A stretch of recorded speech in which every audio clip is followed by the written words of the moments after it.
নমস্কার, আমি সুচিত্রার পিঠাবিলাসী রান্নাঘরে আপনাদের সবাইকে স্বাগত জানাই।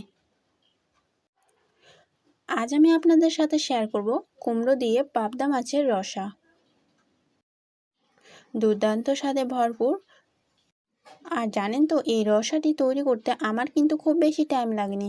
মাত্র 10 মিনিটে আমি আজ এই রসাটি তৈরি করে নিয়েছি। খেতেও কিন্তু অনেকটাই সুন্দর হয়েছে। আমি কুমড়ো দিয়ে পাবদা মাছের রসা কিভাবে তৈরি করলাম চলুন দেখে নেওয়া যাক। তো আমি এই যে দেখুন মিডিয়াম সাইজের পাবদা মাছ নিয়ে নিয়েছি। তারপরে পাবদা মাছগুলোকে ভালোভাবে সুন্দর করে কেটে নিলাম।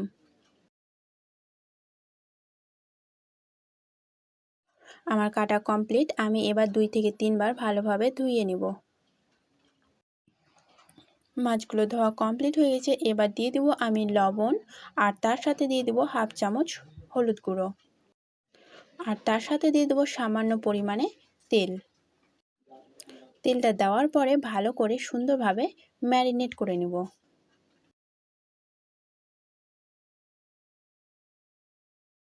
ম্যারিনেট করা কমপ্লিট। আমি 5 মিনিটের জন্য রেস্টে রেখে দিলাম।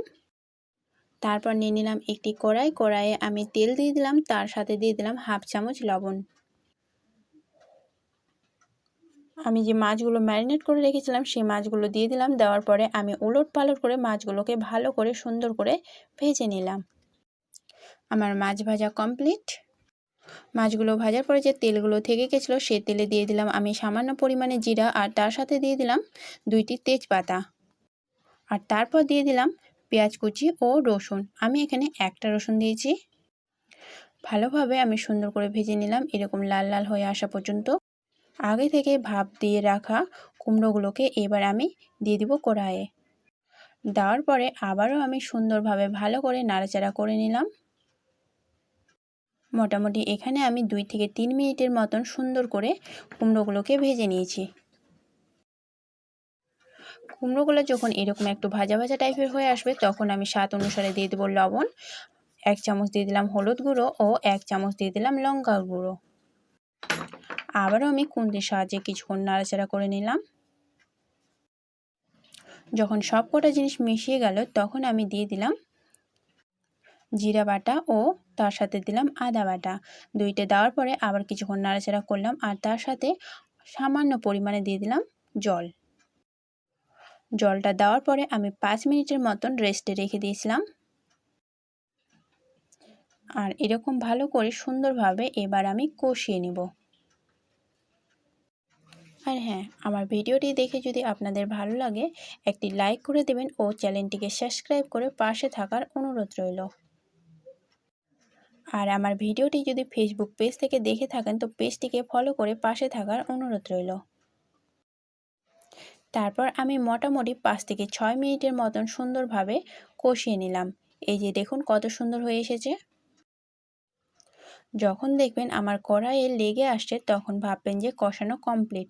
আমি সামান্য পরিমাণে এবার দিয়ে দিলাম জল। জলটা দেওয়ার পরে একটা খুন্তির সাহায্যে ভালোভাবে নাড়াচাড়া করে নিলাম, ও হালকা যখন ফুটে আসবে তখন আমি দিয়ে দেব মাছগুলো। একে একে আমি সব কটা মাছগুলোকে দিয়ে দিলাম।